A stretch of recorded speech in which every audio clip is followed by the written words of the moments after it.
guys, ito na ang Avalon Falls. Medyo mahina yung tubig niya pero yun, worth it din. Worth it pa rin pumunta kasi grabe, malinaw ang tubig. Ayan o. Sarap maligo. Yun, ano yun? Yun. Mga palaka. Ayan guys, ganda. Ganda talaga ng Avalon. Napakalinaw ng tubig. Sarap maligo, kaya lang mapapasma ako mamaya. Paggabi kaya ako dito.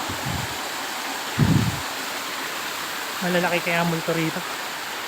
Ayan, halos palubog na yung araw. At pinuntahan pa rin natin to. Meron pa rin dyan, sabi ni Van.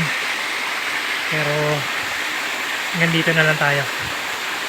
Ganda.